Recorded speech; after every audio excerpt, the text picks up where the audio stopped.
La séance est ouverte. Pour nos dernières auditions avant la suspension des travaux de l'Assemblée nationale, nous avons le plaisir d'accueillir aujourd'hui en visioconférence M. Maurice Leroy, ancien ministre de la Ville et ancien député du Loir-et-Cher. Monsieur le ministre, je vous remercie d'avoir répondu à la convocation de notre commission dans des délais serrés, dans des conditions techniques pas faciles, mais nous avons réussi, grâce à votre coopération, à organiser cet échange. Monsieur le ministre, le 9 janvier 2019, après une carrière politique nationale très dense, vous avez quitté vos fonctions de député et de vice-président de l'Assemblée nationale pour devenir, si nos informations sont bien exactes, directeur général adjoint du Grand Moscou, chargé des projets internationaux. Ce changement de cap, vous n'êtes pas sans le savoir dans notre pays, a pu provoquer quelques surprises, interrogations et même critiques. Et vous le savez, monsieur le ministre, au-delà de votre cas personnel, de votre expérience, que vous aurez l'occasion de nous exposer, de nous expliquer, vous savez que nous travaillons sur les probabilités, les risques ou les réalités des ingérences étrangères sur notre démocratie ou sur les relais d'opinion médiatiques, culturelles ou économiques qui peuvent avoir une influence sur nos concitoyens et donc sur notre démocratie. C'est pour cela que nous avons souhaité vous entendre, d'une part pour avoir votre expérience de la vie politique nationale, votre connaissance des liens entre la politique nationale et les relations internationales, la différence entre ce qui relèverait de l'influence acceptable et de l'ingérence inacceptable pour la sécurité de notre démocratie. Pardon.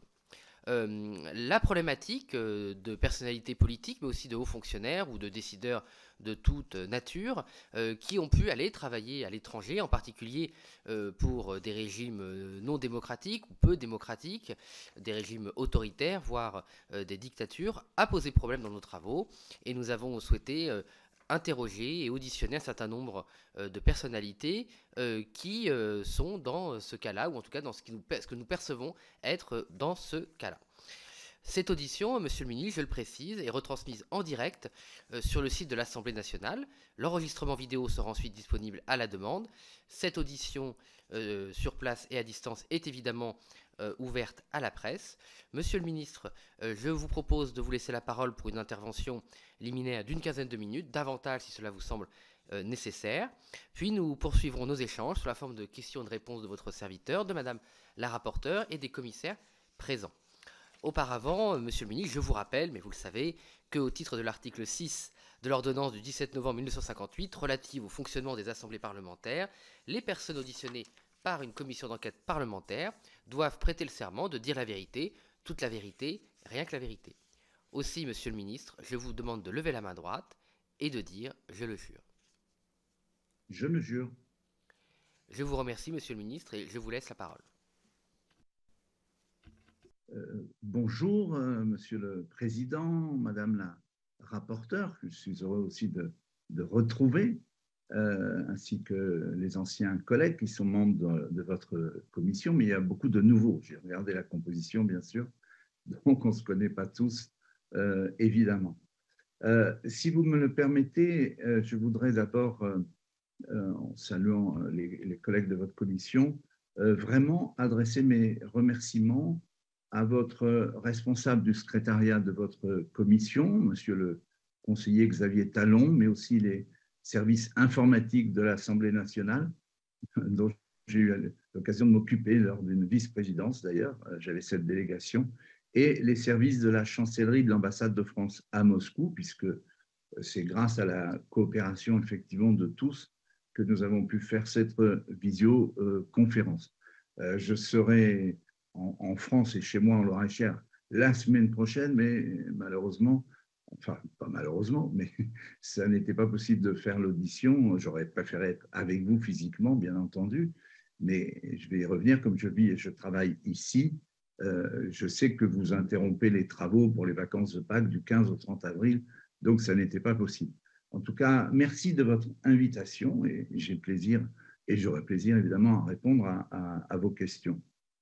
Alors, d'abord, vous me permettrez, parce que vous avez eu la gentillesse et la délicatesse de rappeler mon long passé de parlementaire, et effectivement 3 fois vice-président de l'Assemblée nationale.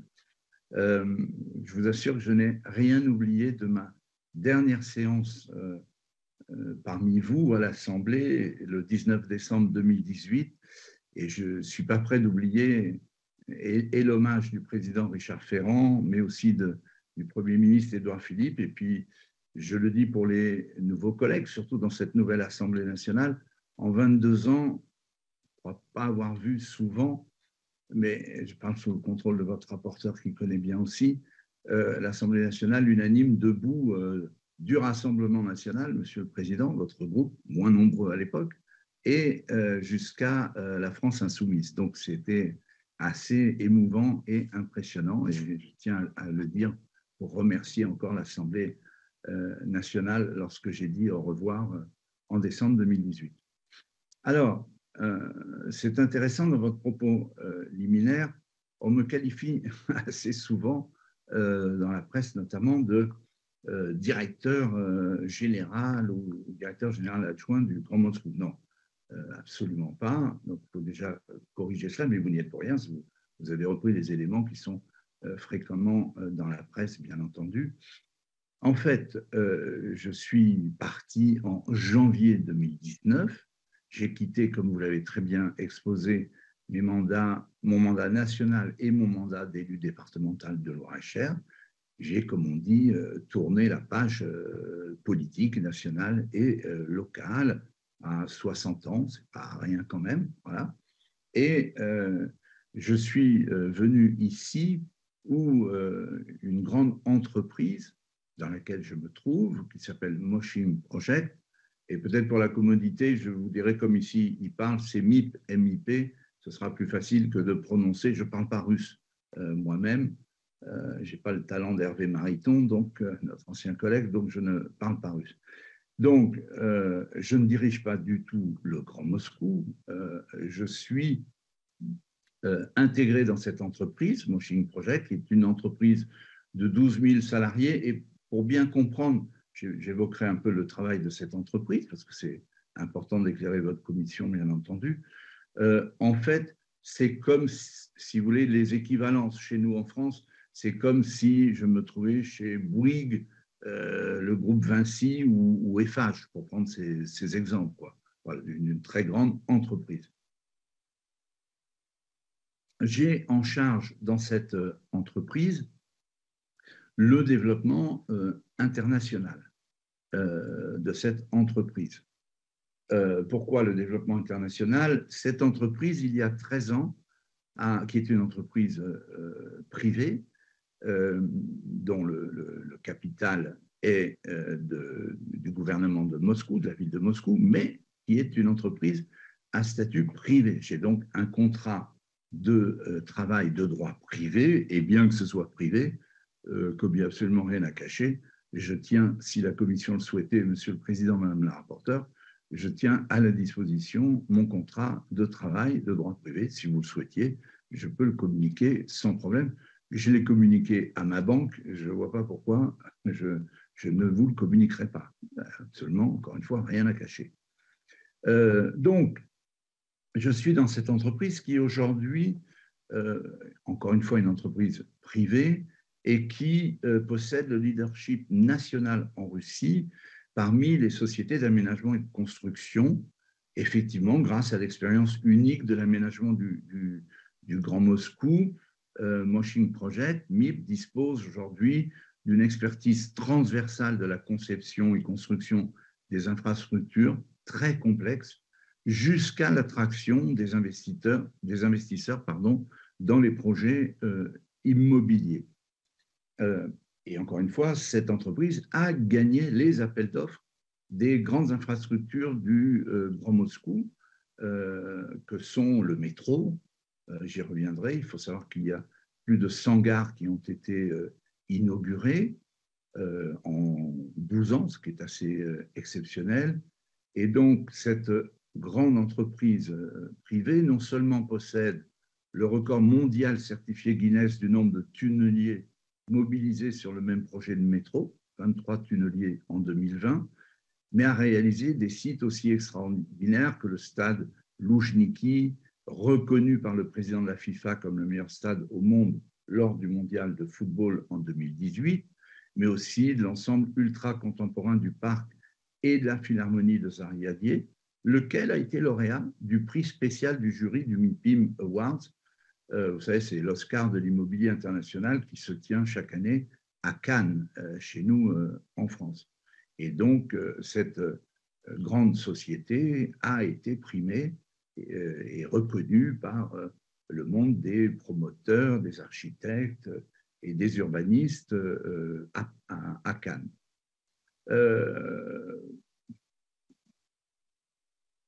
Il faut bien voir et mesurer que ce qu'on appelle le Grand Moscou, comparable au Grand Paris d'ailleurs, est une métropole maintenant mondiale de près de 20 millions d'habitants, soit le double de sa taille en 2010.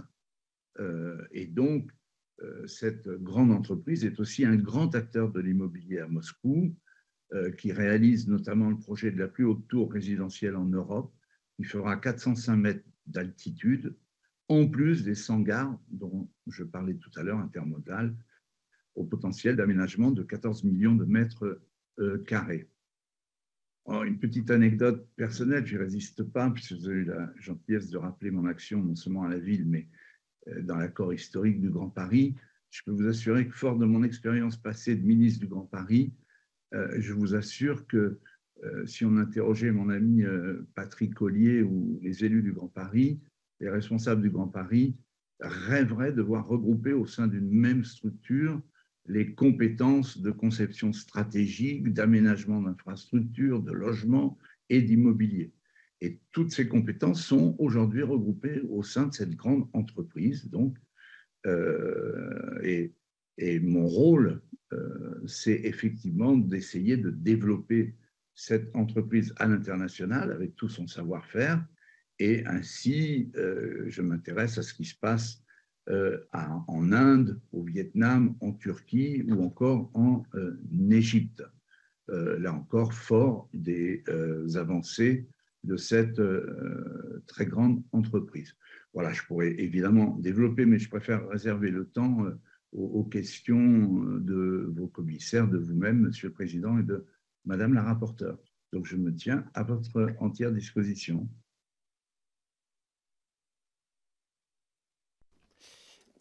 Merci, Monsieur le Ministre, pour cet exposé.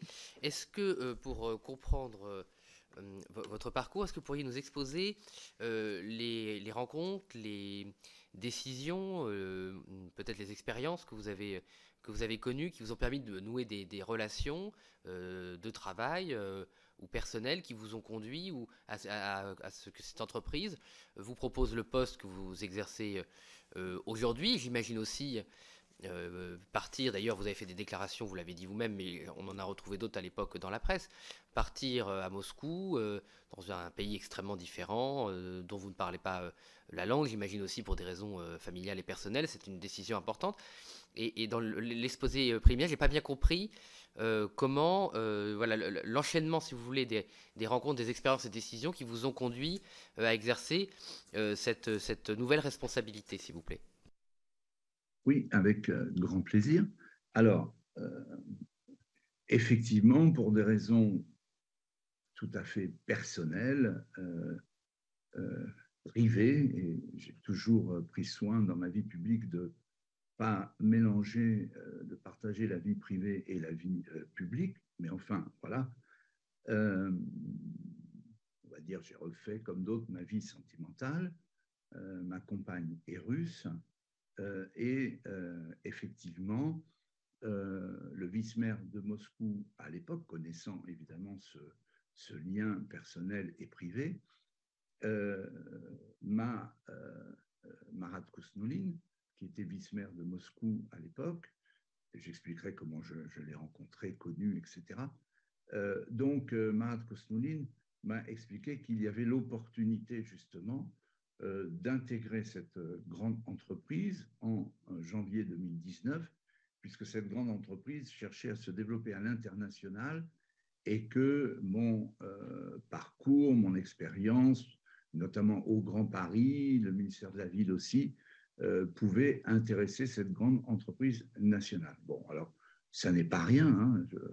Je ne vous cache pas que, entre guillemets, de s'expatrier, surtout dans un pays dont on ne parle pas la langue. Mais voilà, pour moi, c'était le moyen, évidemment, de pouvoir venir vivre et travailler ici, et donc de ne pas être séparé de ma compagne, ce qui était compliqué jusque-là, évidemment. Alors, comment les rencontres sont faites? Tout simplement. D'abord, en 2011, le maire de Moscou est venu en visite officielle à Paris, et le directeur de cabinet du Premier ministre, le préfet Jean-Paul Faugère à l'époque, m'a demandé de recevoir le maire de Moscou, Sergueï Sobyanin, ce que j'ai fait pendant 2 jours, et on lui a présenté l'atelier des architectes du Grand Paris. Ça les a d'ailleurs inspirés, puisqu'ils ont repris le même concours d'architectes internationaux, fort de ce que je leur avais montré à Paris à l'époque. D'ailleurs, entre parenthèses, ce sont 2 architectes français, Jean-Michel Villemotte, j'ai oublié son nom, et j'ai oublié son nom, pardonnez-moi, de Seine-Maritime, ça me reviendra, qui ont été lauréats du concours international d'architectes qui a eu lieu en août 2012, de mémoire, à Moscou. Et le maire de Moscou s'est inspiré de cette expérience et de ce concours d'architectes que je lui avais présenté. Évidemment, nous étions allés à la Défense. À l'époque, on avait présenté aussi le projet du plateau de Saclay dans le Grand Paris, etc. Enfin bref. Donc il y a eu cette première visite officielle qui a été le premier contact avec le maire de Moscou, donc en 2011. Toujours en 2011, Matignon m'avait demandé d'inaugurer officiellement le MIPIM à Cannes, ce que j'ai fait évidemment. Et là, le Quai d'Orsay m'a demandé de recevoir 2 personnalités de Moscou, Marat Kousnoulin, c'est ma première rencontre au MIPIM à Cannes. Marat Kousnoulin, qui était le vice-maire donc en charge du Grand Moscou. Et évidemment, comme les thématiques Moscou et Paris sont, je dis les thématiques parce qu'on ne peut pas tout recopier, évidemment que ça étaient les mêmes, la question du collapse, du trafic routier, enfin bref, à peu près les mêmes thématiques, je pourrais développer si vous le souhaitez, et que les élus de la mairie de Moscou avaient étudié eux-mêmes ce projet voulu par le président de la République, Nicolas Sarkozy, du Grand Paris, et cette vision historique du Grand Paris. Donc, ça a intéressé, bien sûr, la ville de Moscou. Et donc, Marat Kousnoulin, accompagné du directeur des relations internationales de la mairie de Moscou, Sergueï Tcheremin, était présent au MIPIM, et le Quai d'Orsay, dans le cadre des relations diplomatiques franco-russes, m'a demandé comme ministre de les recevoir au MIPIM à Cannes, ce que j'ai fait pour présenter les objectifs du Grand Paris. Voilà comment la rencontre s'est faite. Et puis ensuite, je suis allé régulièrement invité par la ville de Moscou au forum urbain, qui est un forum international qui avait lieu dans les débuts. Ah oui, non, pardonnez-moi, c'est l'ambassadeur de France, Jean de Glignasti, qu'on voit sur les plateaux de télévision aujourd'hui, sur le conflit avec l'Ukraine. C'est l'ambassadeur de France, Jean de Glignasti, qui m'a demandé, toujours comme ministre, de venir ouvrir le premier forum urbain international de Moscou, ce que j'ai fait à la demande de l'ambassadeur, avec grand plaisir d'ailleurs. Voilà. Et puis ensuite, chaque année, la mairie de Moscou m'a réinvité comme intervenant dans le forum urbain de Moscou, et c'est là où j'ai appris à connaître Marat Kousnoulin, toujours vice-maire de Moscou, et nous sommes devenus évidemment très, très amis. Et donc, connaissant ce lien privé et personnel avec ma nouvelle compagne, Marat Posneline, en 2018, m'a fait part, à l'automne, je crois, de mémoire, de cette opportunité possible d'intégrer cette grande entreprise pour m'occuper donc des relations internationales et du développement international de cette entreprise. Voilà donc comment les choses se sont faites.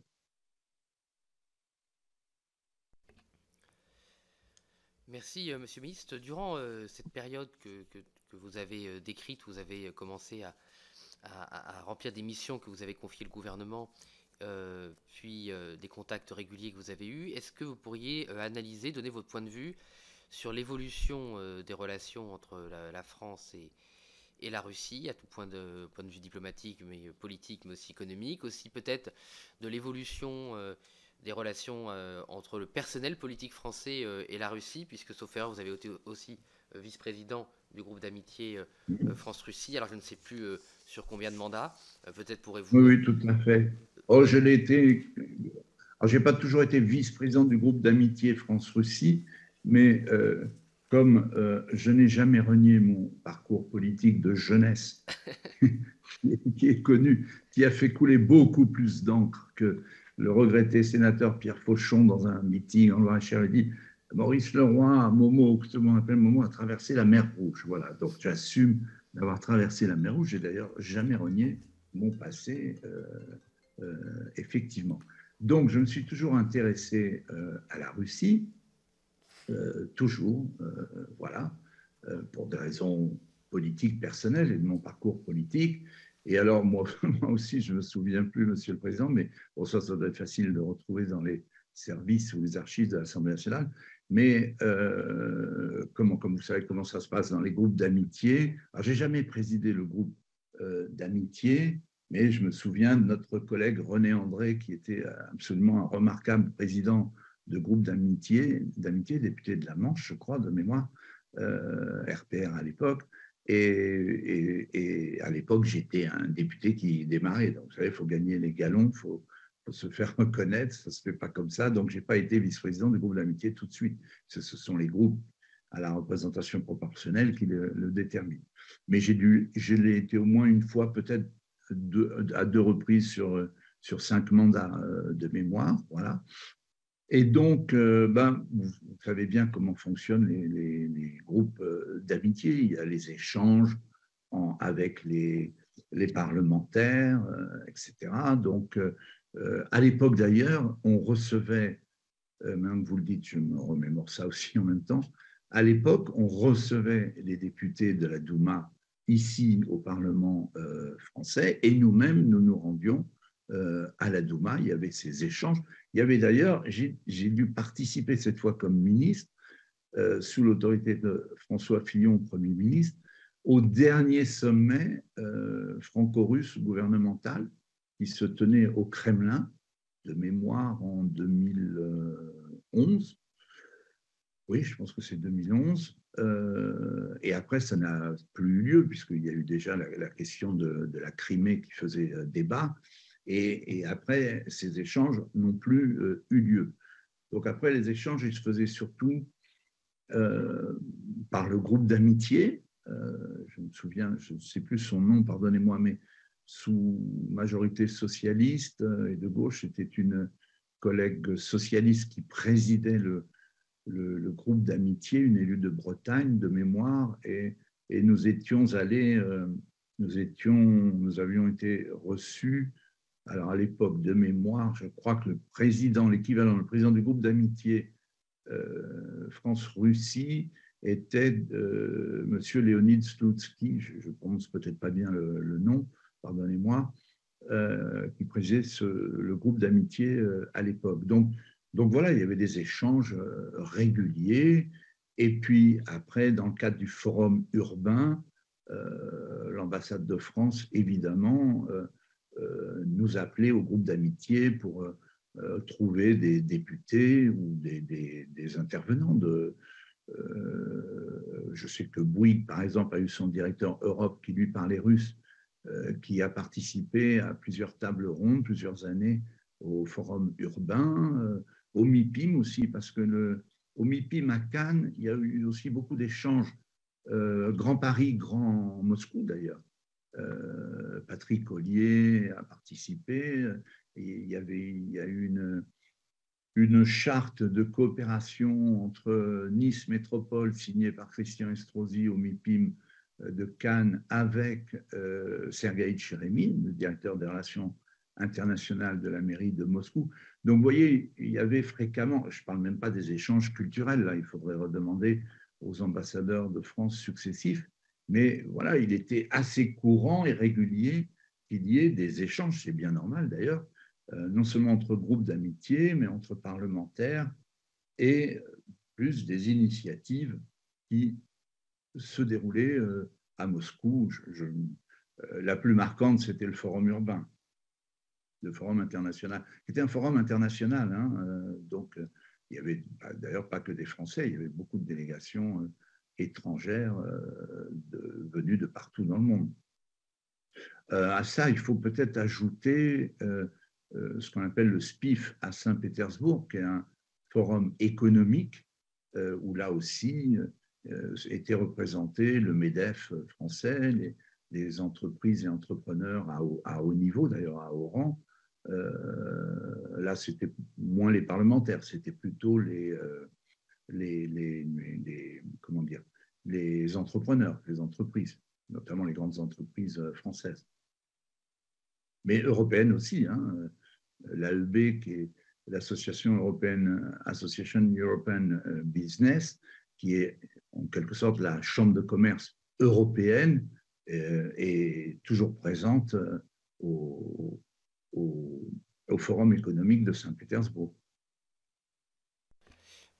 Merci, Monsieur le Ministre. J'ai bien compris, effectivement, dans les groupes d'amitié, vous avez différents députés de tout parti politique qui honorent l'amitié entre la France et la Russie, les échanges culturels, les échanges économiques. Mais ma question, je vais la repréciser. Est-ce que parmi ces personnes, vous avez remarqué des personnes qui avaient des échanges plus réguliers, un intérêt plus prononcé, un enracinement, j'ai envie de dire, de cet échange? Alors, est-ce que un enracinement qui peut être par goût personnel, par doctrine idéologique, par conviction, et au-delà de ça, est-ce que vous avez parfois eu des soupçons ou remarqué des comportements qui auraient pu relever d'une influence très forte ou d'une ingérence par des contrats économiques, par des intérêts économiques, par une forme comment dire, de gratification, voyage, cadeaux, fréquentation gracieuse, si je puis dire. Voilà, est-ce que dans l'expérience longue, c'est pour ça aussi qu'on vous a demandé cette audition, Monsieur le Ministre, c'est pas juste pour le Grand Moscou, c'est aussi pour tout ce que vous avez pu voir dans votre expérience. Est-ce que vous avez remarqué, voilà, est-ce que aussi en tant que ministre d'ailleurs de la République ou vice-président de l'Assemblée, vous avez dit, bah dis donc, cette personnalité-là, cet échange-là me paraît suspicieux ou non conforme aux valeurs qui devraient les guider. Voilà, votre éclairage général sur les relations entre le personnel politique, alors j'insiste bien sur le personnel politique français, évidemment, personnel politique français avec un peu d'influence, hein, et les autorités russes ou les grandes entreprises russes. Ben, à ma connaissance, non, je n'ai jamais eu ce problème. Vraiment, j'ai beau réfléchir et je vous écoutais attentivement, aussi loin que je fouille dans mon expérience, enfin, je ne vais pas être très original, mais vous savez, les groupes d'amitié, ils sont souvent ce que sont telle ou telle personnalité qui le préside ou qui la préside. Et donc, du coup, même pour un même groupe d'amitié, parfois c'est en céphalogramme plat. Il n'y a quasiment pas d'activité. Je ne veux pas dénoncer les ex-petits camarades, mais enfin, même au groupe d'amitié France-Russie, ça n'a pas toujours été, comment dirais-je, très dynamique, quoi. On va rester élégant. Donc, ça dépendait toujours des présidents de groupe. C'est pour ça que je parlais de René André, parce que celui qui m'a paru faire vraiment un vrai travail formidable de coopération, d'échange, etc., ça a été sur cette période. Je n'étais pas dans l'exécutif d'ailleurs du groupe d'amitié à l'époque, j'étais entre guillemets député de base, c'était mon premier mandat en 2017. Donc voilà, alors comme ministre, non, résolument non, puisque je n'ai pas eu à connaître de ce genre de choses. En tout cas, ce n'était pas dans mon portefeuille ministériel. Non, voilà, parmi mes collègues, mais celui qui était toujours le plus actif par intérêt, mais je sais que vous l'avez auditionné, c'était notre collègue Thierry Mariani, qui était très, très, très présent et qui faisait d'ailleurs un gros travail et intéressant, passionnant d'ailleurs, d'échanges avec la Russie. Mais voilà, après, tout ça dépend franchement des présidents de groupes. C'est vrai de la Russie que pour d'autres groupes d'amitié d'ailleurs. Donc voilà. Et encore une fois, souvent, tout ça se fait en général, quand c'est bien fait, en lien avec notre représentation diplomatique, avec notre ambassade et avec les ambassadeurs, donc qui jouent aussi tout leur rôle et qui est majeur, hein, qui est très important. Voilà. Voilà, donc je ne vois pas de... En tout cas, moi, je n'ai pas eu à en connaître. Très bien, merci Monsieur le ministre. Et ma dernière question, on va passer la parole à Madame la rapporteure. Sur l'évolution dans le temps des relations entre la France et la Russie et des personnalités amies, mais je dis amies au sens neutre du terme, hein, qui estimaient que la relation franco-russe était importante. Et est-ce que, voilà, vous l'avez cité vous-même, hein, les problèmes les premiers problèmes, les premières tensions dans le Donbass, ensuite l'annexion illégale de la Crimée, puis évidemment, malheureusement, l'agression militaire de la Russie en Ukraine, qui dure maintenant depuis plus d'un an. Donc comment avez-vous vu l'évolution de ces relations? Avez-vous essayé de jouer un rôle d'une quelconque manière pour essayer d'épauler la diplomatie française dans ces différentes étapes? Et dernièrement, notamment avec les événements, enfin pas les événements, les actes illégaux de l'agression russe envers l'Ukraine, mais même déjà on peut se poser la question avec l'annexion illégale de la Crimée. Comment vous avez-vous vécu ces événements et avez-vous considéré un moment, comme l'a fait par exemple Monsieur François Fillon, que vous auriez dû ou pu démissionner et rentrer en France? Et pouvez-vous nous expliquer votre décision de garder votre poste et de rester à Moscou? Écoutez, merci de cette question parce que elle a tellement traîné dans certains réseaux sociaux, au moins ça permet de clarifier les choses. Donc, C'est le but de la commission. Et je vous en remercie vraiment. La comparaison avec l'ancien Premier ministre François Fillon ne tient pas 3 minutes 12. Moi, je ne siège pas dans un conseil d'administration, je ne suis pas au board, comme on dit, d'une société nationale. Je suis au sein d'une entreprise. D'abord, je ne suis pas au board, je n'ai pas de fonction exécutive. Je suis, encore une fois, chargé, je suis salarié, donc je ne touche pas de jetons de présence, etc. Je suis salarié d'une entreprise privée voilà, qui travaille sur le Grand Moscou. Donc, il y a comparaison n'est pas raison, disait Talleyrand, mais donc je confirme. Donc, voilà, de surcroît, cette entreprise, ni de près ni de loin, d'ailleurs, elle n'est pas sous sanction, ce qui m'aurait posé, alors là, pour le coup, effectivement, à ce moment-là, un problème de conscience, c'est clair, mais cette entreprise n'est pas sous sanction. Donc, si elle n'est pas sous sanction, et Dieu sait qu'on a l'Europe et les États-Unis notamment ont mis beaucoup de monde sous sanction, cette entreprise n'est pas sous sanction. Ça, on ne le dit jamais sur tel ou tel réseau social. Donc, je tiens à le réaffirmer. Et pardonnez-moi, j'ai oublié votre question. Vous m'avez dit... Aussi votre vision de l'évolution des relations entre la France oui, et la Russie, des élus que vous aviez identifiés comme étant particulièrement actifs, et vous-même votre vision des choses, ou même peut-être vos actes, s'il y en a eu, pour favoriser, j'imagine, la paix. Oui, comment...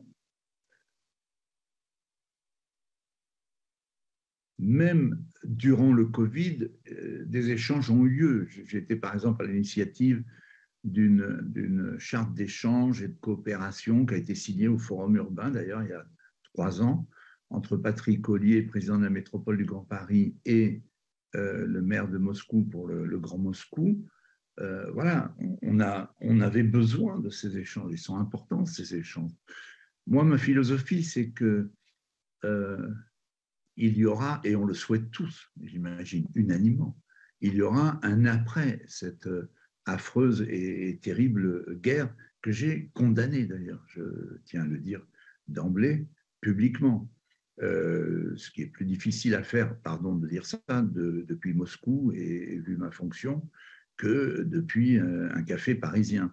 Donc, ou un réseau social parisien, on n'a pas toujours les noms d'ailleurs de ceux qui sont sur le réseau social. Le vrai nom, je parle. Donc moi, j'ai condamné cette agression, je l'ai fait très clairement et publiquement, voilà. Euh, mais je pense qu'il y aura un après et qu'on a besoin d'hommes et de femmes. D'ailleurs, le président de la République le dit et il a raison. Je siégeais dans l'opposition, mais quand le président de la République dit quelque chose qui me paraît tout à fait juste, pourquoi ne pas le soutenir? Donc je pense que Emmanuel Macron a raison de dire, comme président de la République, qu'il faut maintenir le dialogue. Il rappelle régulièrement que nous ne sommes pas en guerre contre la Russie, sauf s'il y a eu un changement dans la nuit qui m'a échappé, c'est toujours le cas. Et donc, je pense qu'il faut des femmes et des hommes capables d'être des bâtisseurs, d'établir des ponts, parce qu'il faudra, évidemment. Pour moi, la Russie est en Europe. Enfin, je ne vais pas rappeler le général de Gaulle, mais quand même, parfois, ça fait besoin ça fait pas de mal de rappeler nos grands dirigeants. Euh, Moi, je considère qu'il faut qu'on garde les liens, au moins culturels, d'amitié. Vous savez, dans mon entreprise, quand je parle avec les cadres, mais même les salariés, vous imaginez pas à quel point ils sont amoureux de la France, des Français, de notre littérature qu'ils connaissent remarquablement. C'est toujours impressionnant. Des fois, quand je parle avec des collègues de travail, alors avec des traducteurs, puisque je ne parle pas le russe, ou en anglais, quand on échange en anglais, voilà. Au quotidien, moi, je vais faire un témoignage personnel. Je fais mes courses, évidemment, au supermarché. Bon, si je suis au téléphone et que on m'entend, on reconnaît que je parle français. J'ai des Russes qui viennent me voir en disant mais c'est formidable, vous êtes là, vous êtes restés, tout le monde n'est pas parti. D'ailleurs, je ne suis pas tout seul. Hein. Il faut savoir que selon l'ambassade de France, il y a à peu près 5000 familles françaises qui sont encore là, des femmes et des hommes qui travaillent comme moi dans des entreprises françaises, qui sont d'ailleurs aujourd'hui encore le premier employeur étranger devant les Allemands. Et on pourrait dire la même chose des Allemands, des Espagnols, des Italiens, etc. Heureusement que tout le monde ne part pas. Et la question, elle est celle de la défense des intérêts français, des intérêts économiques français. Donc, moi, en tout cas, c'est ce que je pense. C'est ce que je pense. Et c'est ce qui m'a fait rester, en plus, vous l'aurez compris, de l'aspect privé de ma vie sur lequel, évidemment, je ne vais pas épiloguer longuement. Merci, Monsieur le ministre. En effet, je l'ignorais, mais j'ai retrouvé trace de votre condamnation de l'agression de la Russie, de l'Ukraine, pardon, par la Russie, excusez-moi, cette agression militaire de la Russie sur l'Ukraine. Est-ce que, ce sera ma dernière question, mais parce qu'elle nourrit celle que j'ai précédée avant, vous dites donc que vous avez condamné cette guerre. Est-ce que suite à cette condamnation publique, vous avez eu des rétorsions de la part du Même régime pas un coup russe. de fil. Attendez, monsieur, vous savez que le président Pardonnez-moi, pardonnez-moi. pose sa question et fait appliquer la question des autres. Est-ce que vous avez eu des rétorsions, des pressions? Parce qu'il semble, en tout cas, depuis notre pays, qu'exprimer une opposition aux mesures prises par le régime de Vladimir Poutine et, les entreprises qui lui sont liées semble quand même particulièrement difficile, voire impossible pour les opposants russes. Je n'ai jamais eu ni mesure de rétorsion, même pas observation. Je vous remercie, Monsieur le ministre. Je laisse la parole à Madame la rapporteure. Merci, Monsieur le Président, Monsieur le Ministre. Nous nous retrouvons donc dans une circonstance effectivement un peu particulière.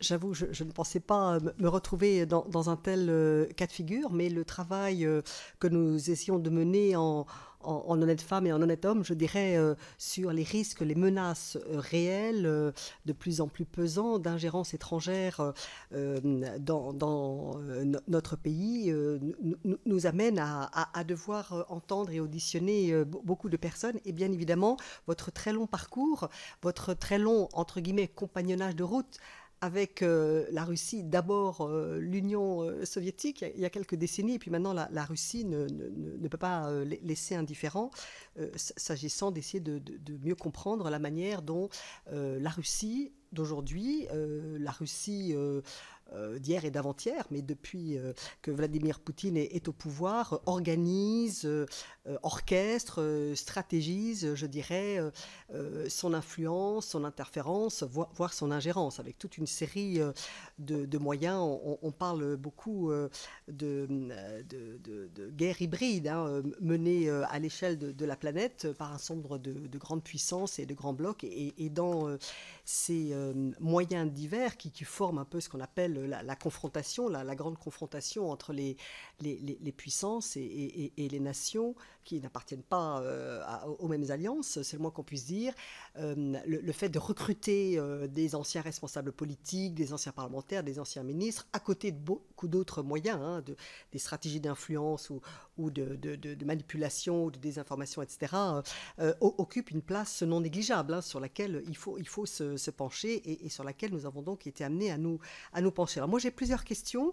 Tout d'abord, est-il vrai, c'est l'information qu'on a trouvée récemment sur un site,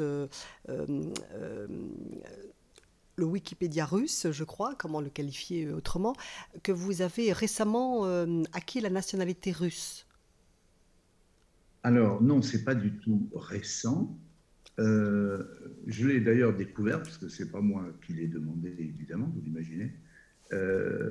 C'est même un ami français qui est vice-président de l'AEB, qui est un fonctionnaire du Trésor, qui m'envoie un texto le 22 avril et qui me dit félicitations. Ah, je dis c'est très sympathique, félicitations, de quoi et pourquoi? Voilà.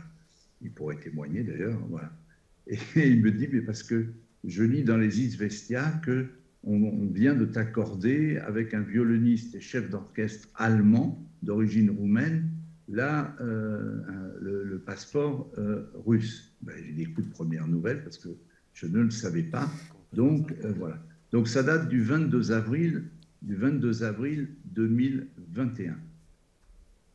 C'est somme toute assez récent. Le passeport m'a été remis administrativement en mai 2021. Et donc la Russie est un pays dont on peut obtenir le passeport sans l'avoir formellement demandé? Oui, oui, Ah bon? tout à fait. C'est le cas aussi de ce violoniste. Ah oui, oui, ça arrive fréquemment. En février, il y a eu une autre personnalité, je ne me souviens plus l'origine, mais européenne, qui avait obtenu aussi, voilà, par décret. Oui, oui, tout à fait. Oui, oui, c'est assez fréquent. C'est assez fréquent. J'étais surpris moi-même, mais c'est fréquent. Dont acte, oui, je suis surprise, mais ça Je n'est l'ai pas tout été à fait aussi, anodin je d'être... l'ai été aussi. Oui, Pardon, mais je voudrais écoutez, juste terminer ma phrase. C'est pas tout à fait anodin. C'est pas pardonnez-moi. la nationalité d'un autre pays de l'Union européenne. Voilà, 2021, la Russie, le régime de Vladimir Poutine, un certain nombre de sujets internationaux, de faits de guerre, c'était déjà produit. Et tout cela amène à savoir si, dans un cas de figure où c'est un peu à l'insu de son plein gré, si je vous entends, sans l'avoir sollicité, qu'on se voit remettre le passeport, donc la nationalité russe, est-ce qu'il n'est pas envisageable de le refuser? Est-ce qu'il faut considérer cela comme anecdotique, anodin? Écoutez, nous nous connaissons bien, Madame la rapporteure. Vous savez que je n'ai pas l'habitude de pratiquer la langue de Blois, même si Blois est cher à mon cœur. Très sincèrement, je rappelle qu'on parle de avril 2021, hein, c'est-à-dire l'Ukraine n'est pas envahie. Bon, Et donc, j'ai été effectivement surpris. D'ailleurs, pour votre information, j'ai dû aller le chercher dans une administration. Je n'ai pas eu de cérémonie officielle de remise et tout ça, donc ça n'a pas non plus été utilisé. Enfin voilà, on se parle clairement. Donc voilà. Et j'ai trouvé délicat, comment vous dire, j'ai accepté, je trouvais délicat, euh, euh, délicat de refuser ce qui apparaissait comme, voilà, de la part de nos amis russes à l'époque, comme, je ne sais pas comment vous dire, un remerciement sans doute pour le travail que j'avais réalisé entre Grand Paris, Grand Moscou, etc. Donc voilà, c'est pas. Évidemment, aujourd'hui, si on regarde avec aujourd'hui, toujours s'interroger, mais on est en avril 2021. Comme un remerciement, hein, je reprends vos propres mots, et tout cela sera Oui, mais versé bien sûr, dans mais les contributions. Madame Mais la voilà, pardon, rapporteure, est-ce que je pourrais juste oui, continuer? Oui, monsieur Leroy, je vous prie de veiller à bien, je comprends, la visio rend les choses moins solennelles qu'une audition pardonnez-moi, c'est physique. pas facile, Oui, oui, toujours, mais je c'est l'entends pas bien, le mais moment pour enfin, ça. moi je vous demande de bien veiller à ce que la rapporteure puis les commissaires puissent bien poser leurs questions Bien sûr, clairement pour la clarté des propos aussi de ceux qui nous suivent. pardonnez-moi, Je c'est vous en prie. parce que je sais Madame la pas. rapporteure reprend la parole et Je ne elle suis seule là jusqu'à ce qu'elle vous la redonne. Bien, j'essaierai de marquer un temps d'arrêt suffisamment long à la fin de chacune de mes questions pour qu'il soit évident que dans ce cas-là, je remets à disposition la parole au président qui est seul habilité à la distribuer. Je vais aussi parler franchement, Monsieur le ministre. Est-ce que vous n'avez pas le sentiment, vous nous avez décrit l'entreprise MIP dont vous êtes directeur général adjoint en charge des relations internationales, donc du rayonnement à l'étranger. Est-ce que vous n'avez pas sentiment, compte tenu de vos anciennes fonctions, anciennes responsabilités gouvernementales, etc., que c'est votre vos anciennes responsabilités, votre carnet d'adresses, votre situation personnelle qui sont utilisées, instrumentalisées et à telle enseigne. Donc on vous remercie en vous remettant le passeport. Est-ce qu'il n'y a pas là quand même un procédé, je dirais, assez classique de la part de régimes qui ont besoin d'orchestrer ce genre de stratégie pour s'attacher à un certain nombre de fidélités et s'attacher à un certain nombre de concours en instrumentalisant peut-être, en utilisant peut-être certaines bonnes volontés, entre guillemets. Vous avez la parole, monsieur Leroy. Merci, pardonnez-moi. Encore une fois, toutes mes excuses auprès de Madame la rapporteure. Ma volonté n'était pas d'interrompre, mais ce n'est pas très facile de savoir au moment. Donc, si on procède comme ça, pour moi, ce sera plus facile pour la prise de parole. Et encore une fois, toutes mes excuses. Non, les choses sont beaucoup plus simples que cela. Moi, je ne suis ni utilisé, ni voilà, je n'ai rien à voir, ni de près ni de loin, ni avec le gouvernement fédéral russe, ni avec les décisions nationales. Encore une fois, je travaille dans un groupe qui est comparable au groupe Bouygues en France, ou Vinci ou Eiffage. Je prends ces exemples parce que ça permet de mieux faire comprendre les choses. Voilà. Moi, j'ai arrêté en janvier 2019 de faire de la politique nationale ou locale. Évidemment qu'ici, je m'astreins vraiment comment dire, à ne jamais prendre position publiquement. C'est d'ailleurs les consignes que l'ambassadeur Pierre Lévy a données à toute la communauté française qui travaille ici par mail. Et je respecte à la lettre les consignes de l'ambassadeur de France, Pierre Lévy, qui d'ailleurs pourrait vous dire j'ai d'excellentes relations avec l'ambassadeur de France, avec nos autorités consulaires, et l'ambassadeur pourrait vous dire que jamais, d'ailleurs je participe aux cérémonies commémoratives patriotiques à l'ambassade de France, où l'ambassadeur m'invite, etc. Non, Et pour le reste, jamais je ne prends position, évidemment,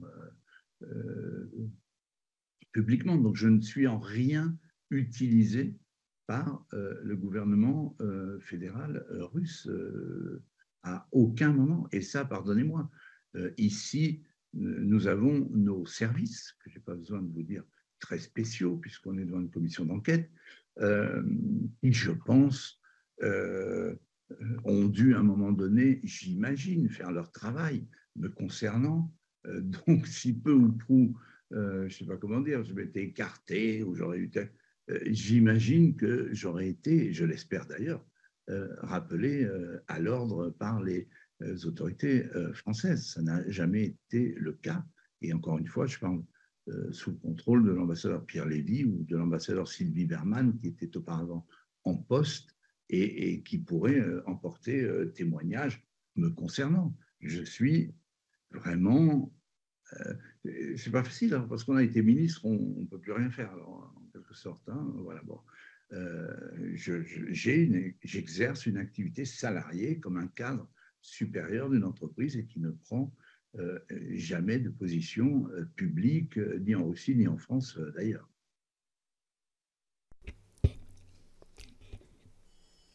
Alors, vous nous avez dit que l'entreprise MIP pour laquelle vous travaillez, dont vous êtes un salarié, n'est pas concernée par les sanctions européennes prises à l'encontre de la Fédération de Russie depuis déjà un paquet d'années. Hein. Ça a commencé après l'annexion illégale de la Crimée, hein, qui est en 2014. Hein. Je rappelle, pour celles et ceux qui nous regarderaient, bien avant que vous n'arriviez à Moscou et que vous n'acceptiez cette nouvelle vie, entre guillemets, à Moscou.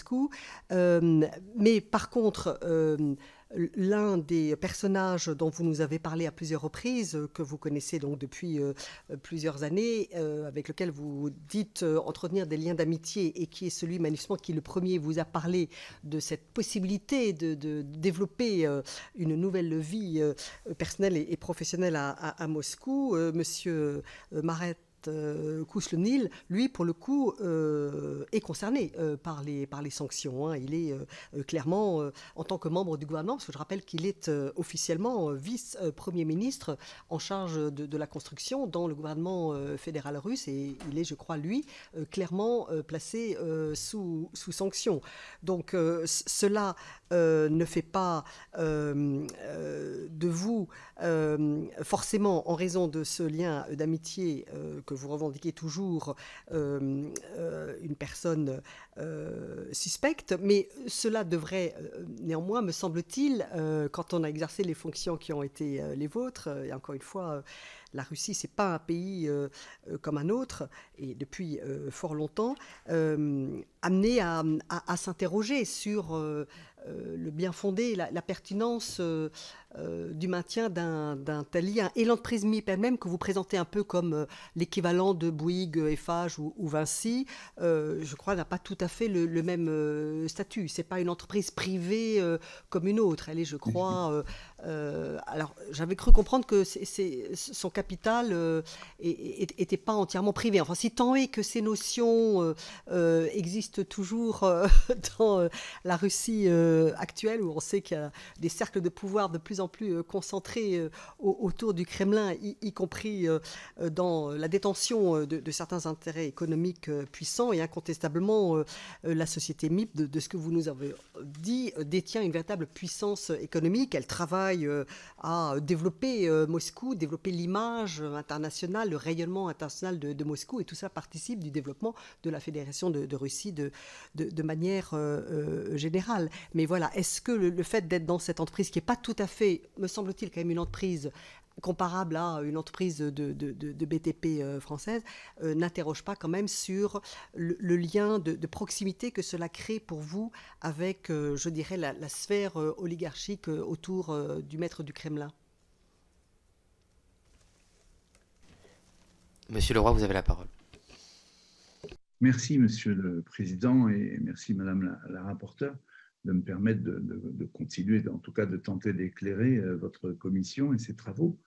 Alors, je vous confirme bel et bien que, bien que le capital d'origine puisque cette entreprise existait déjà du temps de l'Union soviétique. Donc le capital a toujours été, je l'ai dit d'ailleurs dans mon propos liminaire, si on repasse la bande, on pourra le retrouver, je l'ai précisé dans ma présentation de MIP, j'ai pris soin de rappeler que bien que le capital d'origine soit de la ville de Moscou, il s'agit bel et bien d'une entreprise de droit privé.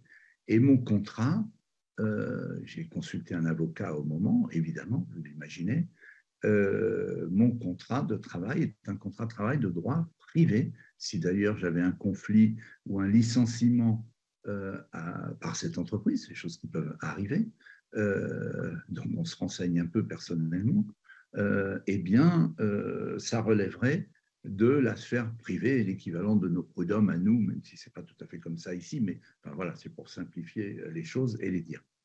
Et en vérité, d'ailleurs, parce que ça, j'avais pris soin de le vérifier évidemment, d'ailleurs, au conseil d'administration et au board de MIP, il n'y a absolument aucun élu de la ville de Moscou qui est représenté ou qui y siège. Donc, c'est bien une entreprise totalement privée qui a un PDG, des directeurs généraux adjoints.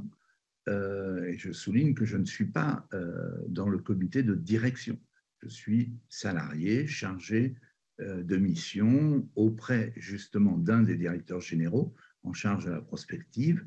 Dans l'organigramme, je suis rattaché à un directeur général adjoint en charge donc du développement international.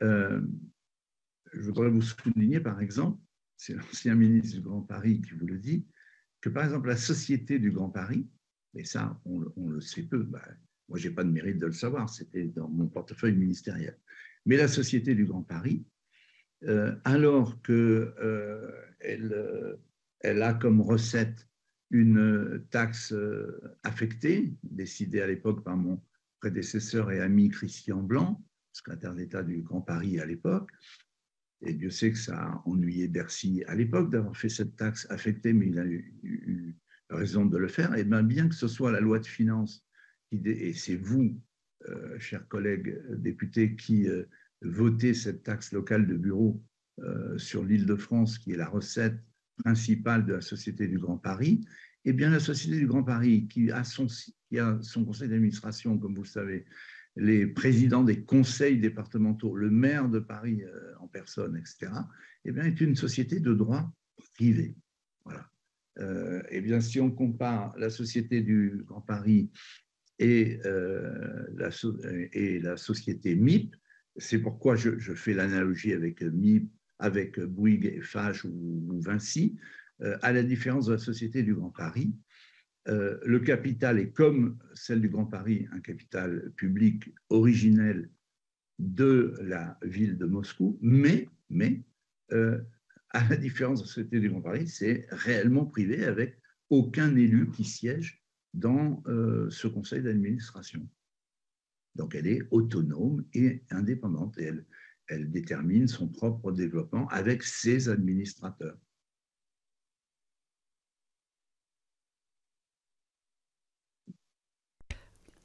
Dont acte. J'ai encore deux petites questions. Vous avez vous-même tout à l'heure évoqué nos services et qui s'intéressent bien évidemment, parce que ça fait partie de leurs très nombreuses missions, au sujet des ingérences étrangères.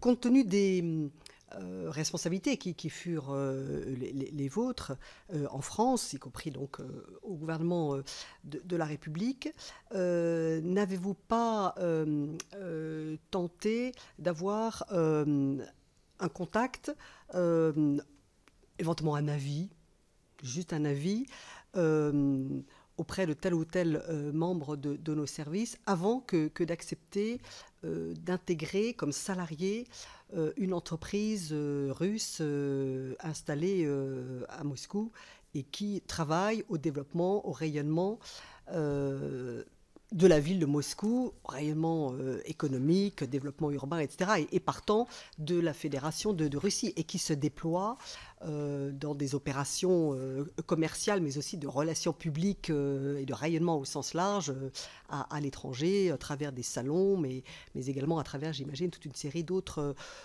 opérations qui servent, enfin qui ont servi et qui continuent certainement à servir une certaine idée que se fait la Fédération de Russie de ce qu'elle doit faire pour continuer à exister. Vous n'avez pas imaginé qu'il pouvait y avoir une question à se poser, donc peut-être une question à poser à qui de droit. Mais, pardon. Oui, monsieur le ministre, vous avez la parole. Merci, Monsieur le Président, Madame la rapporteure.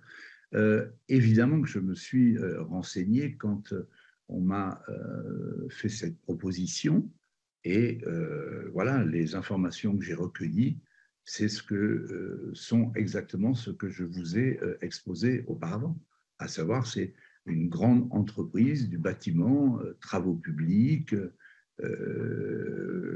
voilà,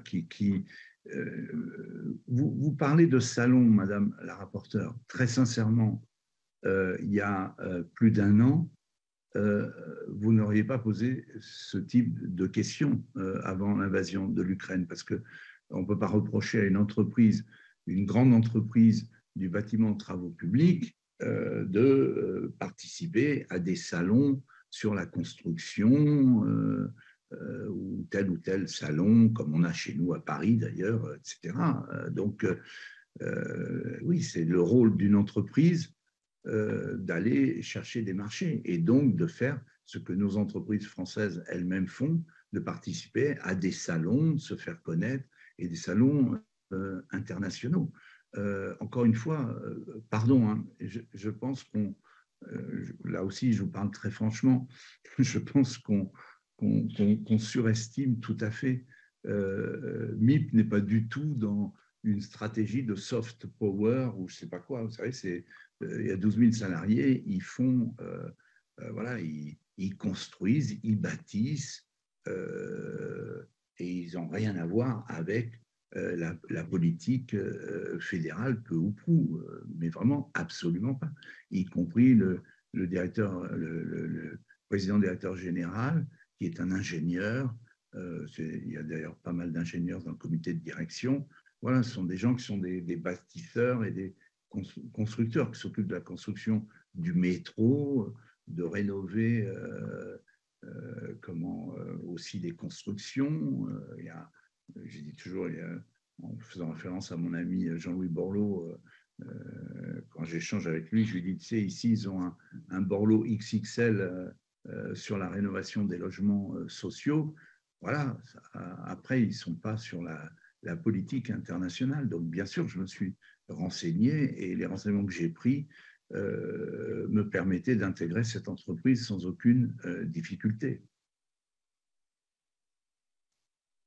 Et d'ailleurs, ça n'a jamais fait l'objet d'observation. Encore une fois, vous savez, je rencontre fréquemment nos services de l'ambassade. Voilà, il n'y a absolument aucune difficulté ni aucun problème. Je parle de l'ambassade de France, bien sûr. Il y a l'ambassade de France, effectivement, mais de manière générale, et ça vaut pour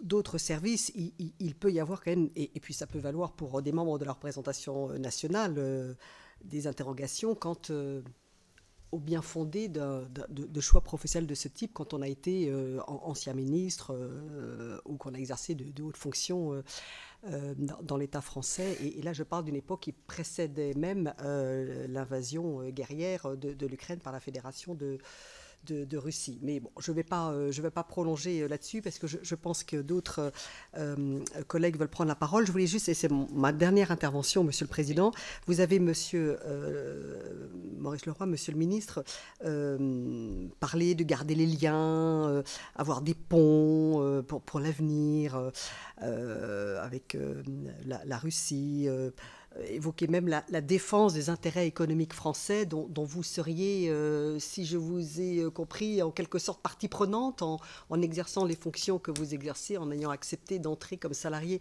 Enfin, vous avez employé l'expression de défense des intérêts économiques français. C'était ce à quoi vous accordiez de l'importance et ce à quoi vous vous attachiez dans un développement où il y avait à la fois l'idée du dialogue, de garder les liens, de bâtir des ponts, etc. Voilà, donc je voulais simplement être sûr que j'avais bien entendu ce que vous aviez dit s'agissant de la défense des intérêts économiques français. Monsieur Mini, vous avez la parole. Oui, merci, Monsieur le Président. Oui, encore une fois, au risque de me répéter,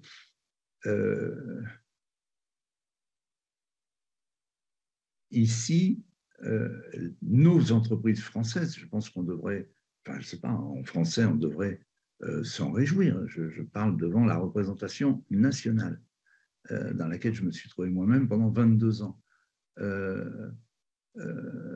Alors, est-ce qu'il faut que nos entreprises françaises quittent la Chine, puisque tout le monde sait combien ce régime est absolument démocratique, etc. Donc, d'ailleurs, pourquoi le président de la République va rencontrer le président Xi, voilà. Et donc, voilà, c'est quand même une question fondamentale.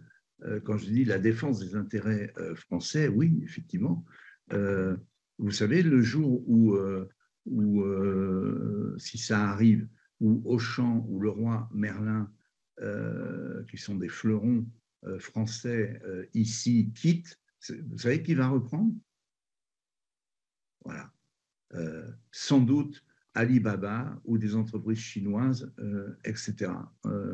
On fera quoi après? On fera une nouvelle commission d'enquête pour voir comment on a perdu les parts de marché, les places, etc. C'est ça que je veux évoquer.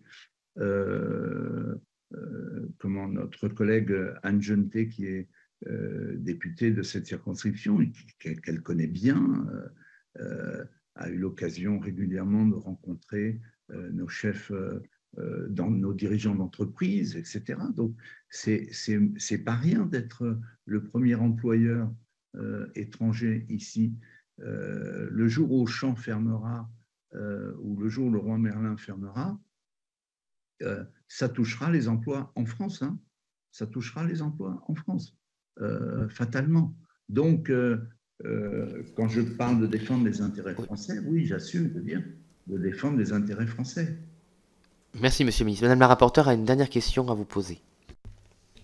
Oui, la dernière. Est-ce que vous connaissez Charles d'Anjou? Quelle est la nature des relations que vous entretenez avec Charles d'Anjou? J'ai connu Charles d'Anjou il y a plusieurs temps. J'ai perdu sa trace depuis, mais j'ai croisé effectivement Charles d'Anjou quand justement il était responsable de la sécurité du groupe Leroy Merlin, effectivement. Mais après, je sais qu'il est reparti en France et vers d'autres horizons, donc je n'ai plus de lien avec Charles d'Anjou, mais je l'ai connu à Moscou et croisé dans des cérémonies, évidemment à l'ambassade de France ou au sein de la communauté d'affaires française, effectivement. Merci, monsieur le ministre, pour la bonne tenue de cette commission. Est-ce que quand vous parlez d'un temps pour la question qui vous a été posée par madame la rapporteure sur monsieur d'Anjou, il se trouve que nous l'auditionnons aussi après, donc cette question est un intérêt particulier. Est-ce que vous parlez de février 2019, puisque nos modestes moyens d'investigation nous ont permis d'identifier une photo. Vous êtes en sa compagnie à Moscou avec monsieur Gérald Authier le 8 février 2019. Donc est-ce que c'est ce temps-là où vous faisiez mention, ou est-ce que vous parliez de temps plus ancien ou plus récent? Oui, tout à fait. Gérald Authier est un financier, je crois, enfin, je ne sais pas bien son titre exact, effectivement, et on a dîné ensemble à Moscou, tout à fait normalement à cette période-là, tout à fait. Mais ça doit être depuis ce moment d'ailleurs que j'ai plus trop eu de nouvelles. Mais à l'époque, il était responsable de la sécurité du groupe Leroy Merlin. ou adjoint au responsable, je ne sais plus le titre exact. Je vous remercie, Monsieur le Ministre. Vous avez une question de Monsieur Eskenegox, vice-président de la Commission. Merci, Monsieur le Président. Monsieur le Ministre, chers collègues, même si nous n'avons pas eu l'occasion de nous croiser, puisque je suis un nouveau député, merci pour votre exposé. Je dois dire en amont de mes questions que j'ai du respect pour votre parcours politique, qui vous a mené du Parti communisme au Parti du Centre, dont je fais partie. Une question... bon, il faut... voilà. Donc, pour des choses un peu plus proches de notre sujet, dans le contexte de guerre en Ukraine, alors je rebondis un peu sur la question de Madame la rapporteure, et j'insiste, dans ce contexte de guerre en Ukraine, comment justifiez-vous de travailler pour un projet avec un objectif de promotion de Moscou, puisqu'il s'agit quand même de promouvoir la ville de Moscou, et de servir de ce fait les intérêts de l'économie russe. Sur ce sujet, un autre ministre, et d'ailleurs même le premier, M. François Fillon, tout d'abord réticent à quitter son poste, a quand même fini par démissionner devant l'avalanche de critiques. Votre nationalité française et votre parcours politique, qui est certes très respectable, je l'ai dit, ne sont-ils pas un faire-valoir pour le pouvoir russe pour se rendre présentable aux yeux de l'international? Voilà ma première question.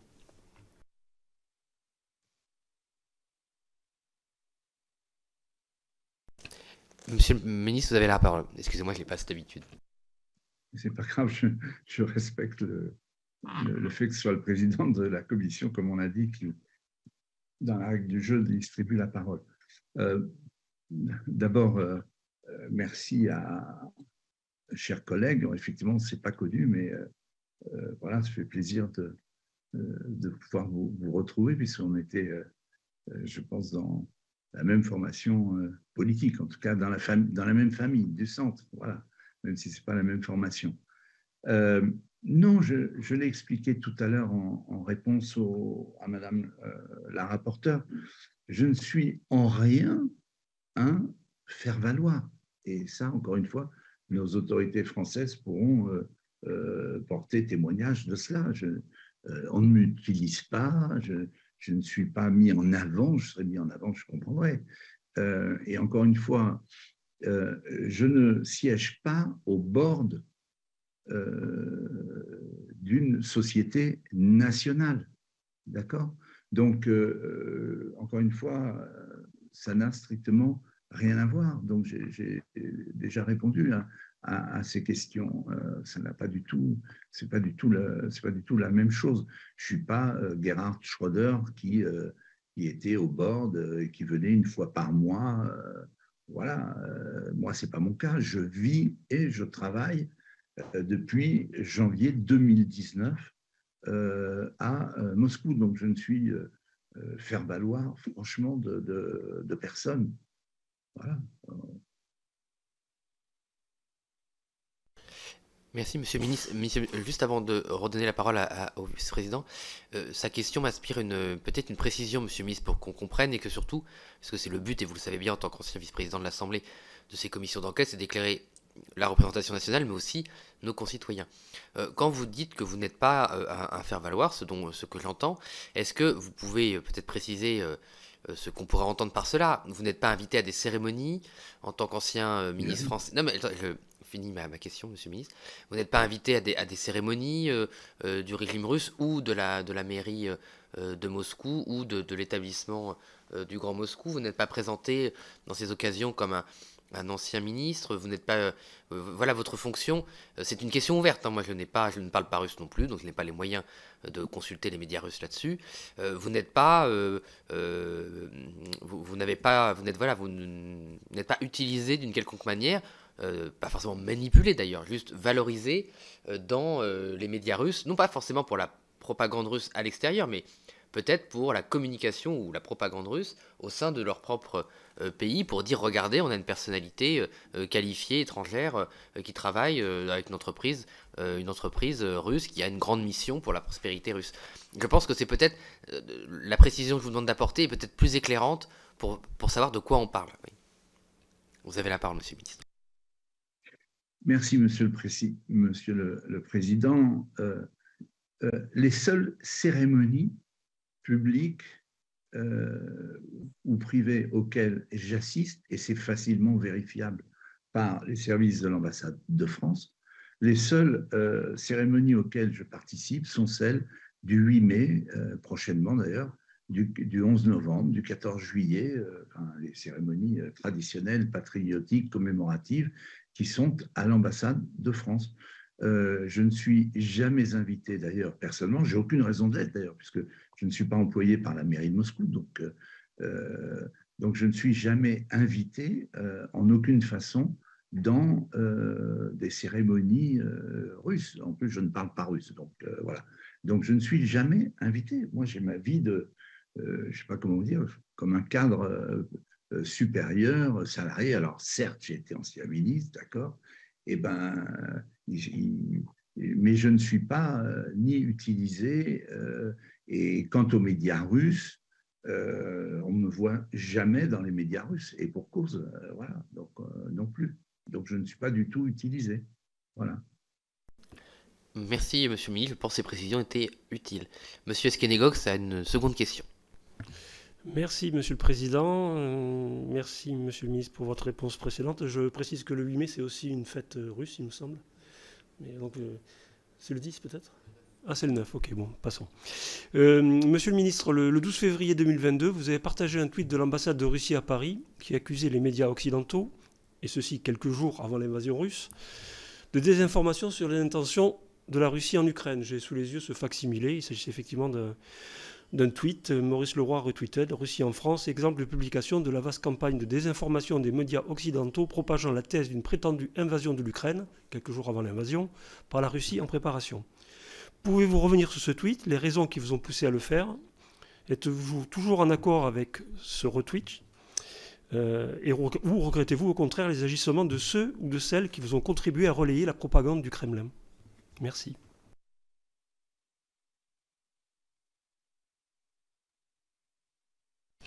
Excusez-moi, monsieur le ministre, vous avez la parole.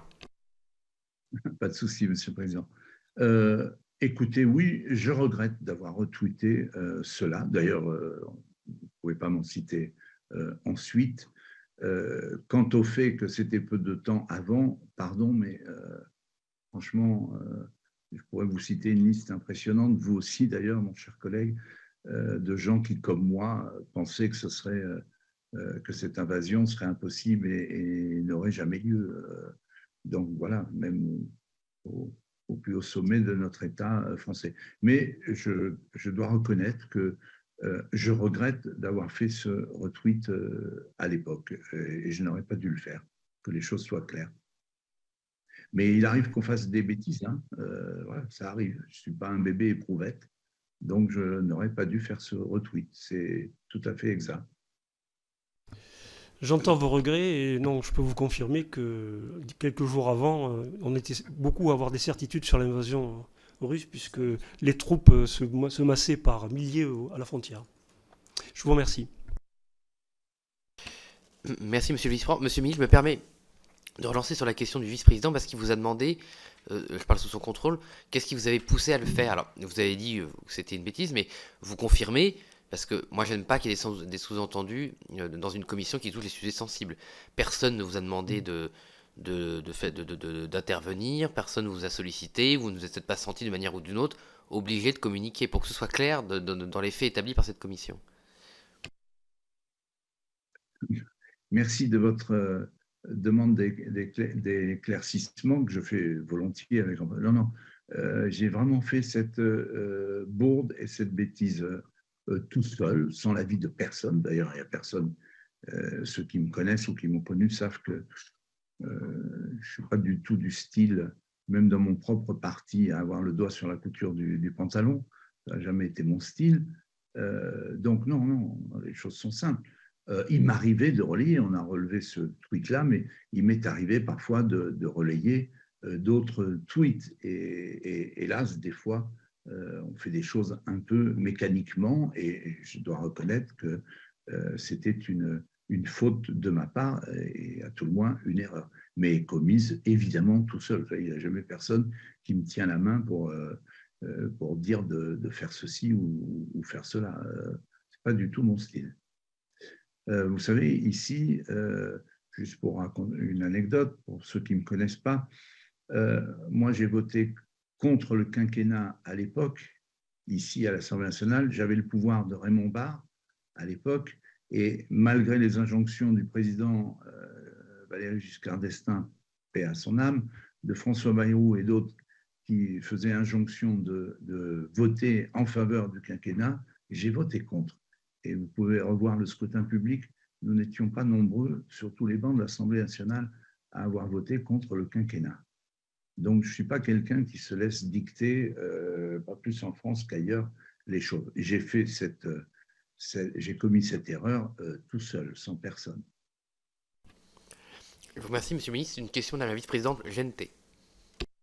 Merci, Monsieur le Président. Monsieur le Ministre, chers collègues, ravi de vous retrouver après vous avoir rencontré en effet à Moscou depuis que vous y avez pris vos fonctions. Un petit mot rapide, en effet, je connais bien la présence française en Russie. La situation est plus complexe que beaucoup ne peuvent l'imaginer. Et vous l'avez dit, je crois que laisser une place vide n'est pas forcément la meilleure des solutions. Chaque entreprise, d'ailleurs, a trouvé sa manière de gérer une situation infiniment complexe. Dans une situation, clairement, il faut le répéter, la France condamne l'agression de la Russie sur l'Ukraine. Et ça, il ne faut jamais l'oublier. Et je n'ai pas de doute sur le fait que la plupart de nos entreprises, en tout cas leurs sièges sociaux en France, condamnent également cette invasion. Vous avez répété à plusieurs reprises que donc vous ne parlez pas russe. Vous avez décrit votre entreprise MIP comme une entreprise de bâtisseurs, d'ingénieurs. Vous-même, vous avez un parcours, je crois pas que vous ayez été vous-même un bâtisseur ou un ingénieur, mais vous êtes plutôt sur un parcours très politique. Vous êtes vous-même, dans la description de votre poste, en charge du développement. Donc moi, j'aimerais quand même comprendre qu'est-ce qui a donné l'idée aux Russes de cette entreprise MIP de vous choisir, vous, Français, qui ne parlez pas le russe, qui n'avez pas d'expérience de bâtisseur, même si vous avez une expérience en politique de la ville comme ministre, mais c'est une expérience politique, c'est pas une expérience technique. Qu'est-ce qui a donné à l'idée, qu'est-ce qui a motivé la partie russe de l'entreprise MIP pour aller vous chercher vous? Elle aurait pu aller vous demander conseil, vous faire travailler comme consultant, faire travailler sur un projet temporaire, ça se fait beaucoup, vous demander votre avis, et puis après, techniquement, pour développer la société, pour développer ses relations internationales, je crois que c'est aussi dans votre périmètre, embaucher un Russe, qui lui, du coup, parle russe, peut interagir avec les différentes parties, parce que j'imagine que ça n'est pas forcément évident pour vous de communiquer avec vos collègues et avec votre environnement. Donc, qu'est-ce qui a motivé les Russes pour aller choisir un Français et un politique expérimenté pour tenir la fonction que vous occupez aujourd'hui? Comprenez que ça puisse quand même interroger notre commission. Monsieur Mini, vous avez la parole. Merci, cher collègue Anne Genté, je suis heureux de retrouver aussi, après qu'on se soit rencontrés à Moscou. D'abord, je partage vraiment ce que vous avez dit, je le dis pour vos collègues, il faut entendre ce que dit votre collègue Anne Genté, qui est exactement ce que j'ai exprimé, ou en tout cas voulu exprimer tout à l'heure quand je parlais des intérêts français à Moscou. C'est une très très bonne question, chère Anne Genté. Qu'est-ce qui a motivé cette entreprise à me recruter pour le développement international? Je vais vous le dire. Cette entreprise a changé de direction générale à ce moment-là, et cette direction générale a eu conscience, il y a eu des nouveaux directeurs généraux, et ce sont des gens qui parlent anglais. Ce n'est pas tous les Russes qui parlent anglais, je vous assure. Ça peut paraître surprenant, mais c'est le cas. Donc, même si je ne parle pas russe, nous parlons en anglais. Notamment le directeur général adjoint auquel je suis rattaché, qui est en charge de la prospective de cette grande société privée, nous nous exprimons en anglais. Vous savez, la langue n'est pas un problème, hein. Il suffit d'avoir un interprète. C'est le cas quand il y a des réunions très techniques. Il y a un interprète qui, évidemment, traduit. Donc, ça ne pose pas de difficulté. Et pour le reste, comme j'ai en charge le développement international, grâce à l'anglais et ma pratique de l'anglais, du coup, il n'y a pas de barrière de la langue. C'est très intéressant parce que cette entreprise qui veut se développer à l'international elle a parfaitement conscience que, comment dire, ils ont besoin de travailler en interne sur un peu les canons par rapport à... et ils n'ont pas cette expérience. Et donc, c'est mon expérience essentiellement du Grand Paris, mais aussi de la politique de la ville.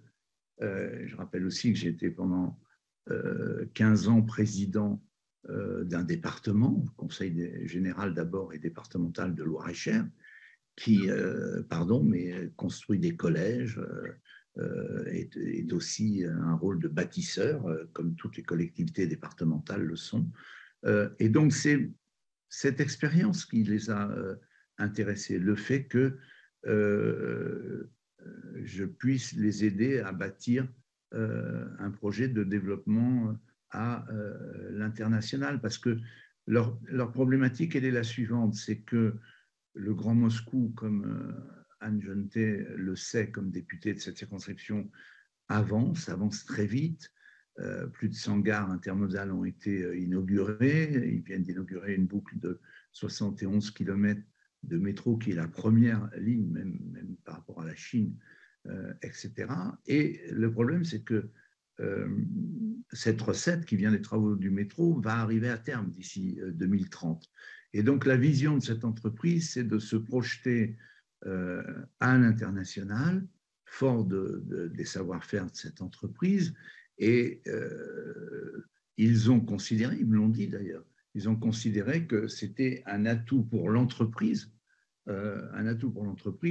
d'avoir justement un Français qui a occupé des fonctions importantes et surtout qui a l'expérience de ce grand projet du Grand Paris qui est très connu à l'international. Il faut le savoir, dans les autres capitales et les autres métropoles, on regarde ce qui se fait sur le Grand Paris. Et donc, par conséquent, voilà, je suis allé récemment à Manille, qui est la 6e métropole mondiale, on ne sait pas toujours. Eh bien, à Manille, quand j'ai échangé avec le maire de Manille et les autorités de Manille, eh ben, voilà, j'ai pu à montrer le savoir-faire de cette entreprise. Donc, quelque part, c'est justement cette expérience qui a paru utile à MIP, à Moshing Project. En tout cas, c'est ce que me disent les dirigeants de l'entreprise quand ils m'ont recruté. Merci, Monsieur le Ministre. Madame Genetet a une deuxième question. Oui, une deuxième remarque, parce que donc j'entends vos réponses, Monsieur le Ministre, mais vous disiez tout à l'heure que vous défendez, comme d'autres, les intérêts de l'économie française. Et je dois dire, moi, je suis la première à dire que nos Français, comme vous, qui résidez à l'étranger, rien que parce que vous êtes français, vous faites rayonner le mot France, vous faites vibrer le mot France, et vous êtes certainement un des éléments parmi les 2,5 millions de Français qui sommes à l'étranger, j'en fais partie, nous contribuons à faire exister cette France. Et donc vous disiez que vous défendez les intérêts de l'économie française. Mais pardonnez-moi, il y a quand même un truc qui m'interroge. Quand vous dites que vous partez à Manille, vous partez à Manille là, pour défendre la société MIP et ce qu'elle fait, ce que vous faites pour le développement du Grand Moscou, pour illustrer comment la société MIP a pu développer aussi rapidement, vous le dites, le Grand Moscou. Là, on ne s'agit plus du tout d'intérêts français, d'économie française, d'entreprise française. Donc là, on est bien d'accord que là, vous travaillez pour l'économie russe. Eh bien, Monsieur le ministre, vous avez la parole. Excusez-moi. Eh bien, pas uniquement, parce que dans les projets,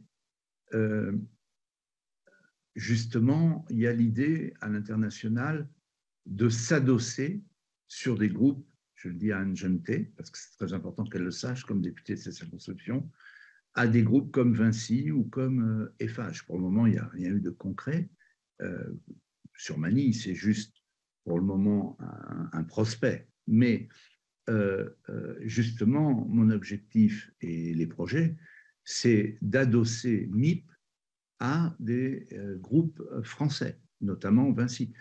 Anne Genetet se souvient que le groupe Vinci, c'est le groupe Vinci qui vient de finir l'autoroute qui relie Moscou à Saint-Pétersbourg. Donc voilà.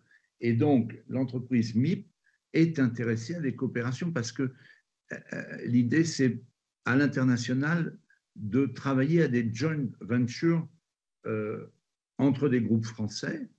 Alors évidemment, aujourd'hui, la période ne le permet pas, mais comme j'ai dit tout à l'heure, il y aura, on le souhaite tous, je l'espère en tout cas, il y aura forcément un après, et on le souhaite, parce que d'abord, ça voudrait dire le retour de la paix, et donc il faudra retrouver ces coopérations comme on les avait auparavant. Par exemple, j'ai dans cette entreprise organisé une coopération avec Suez sur l'élimination des déchets que cette entreprise traitait sur Moscou.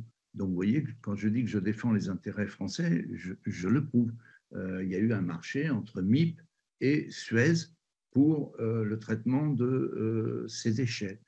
Voilà, donc je confirme bien la défense des intérêts économiques français, y compris dans des coopérations qui peuvent se faire non seulement sur Moscou, exemple Suez, mais aussi à l'international, même si la période aujourd'hui est mise entre parenthèses. Évidemment, du fait des sanctions, notamment, il n'y a pas de coopération possible pour le moment. Mais rien n'indique que ça ne pourra pas se faire plus tard, dans ce que j'appelle l'après. Merci, Monsieur le Ministre. Moi, j'aurais une ou deux dernières questions par rapport à ce qui a été dit depuis que j'ai posé les miennes, les premières questions. La première chose, est-ce que vous connaissez l'ancien député Jean-Pierre Thomas, qui, après avoir été député, est devenu président d'une grande entreprise russe qui produit de l'aluminium, Rusal ou Russal, je ne sais pas comment on prononce. Vous avez la parole, pardon.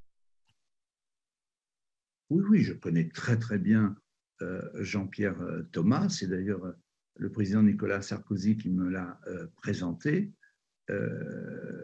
Jean-Pierre Thomas, je l'ai rencontré au salon économique de Saint-Pétersbourg quand j'avais organisé à l'époque avec le président Sarkozy une rencontre avec la communauté d'affaires française, mais aussi russe à l'époque. Alors, c'était avant le Covid, donc ça doit être de mémoire, je ne veux pas dire de bêtises, donc je ne sais plus la date, mais ça doit être 2019 ou 2020. Merci, Monsieur le Ministre. Cette vérification me permet de vous reposer d'une manière différente la question que je vous ai posée au début sur l'évolution dans le temps et par les hommes des relations entre la France, enfin pas la France, entre le personnel politique français et la Russie, notamment le monde des affaires russes. Quand même, quand on remonte à un certain nombre de pistes, de fils, vous-même, hein, dans le témoignage que vous avez apporté sur comment vous avez rencontré les personnalités qui vous ont amené à exercer la fonction que vous occupez aujourd'hui, dans l'accueil que vous a demandé d'exercer François Fillon de personnalités russes en France, puis ce que vous a demandé le Quai d'Orsay à Cannes.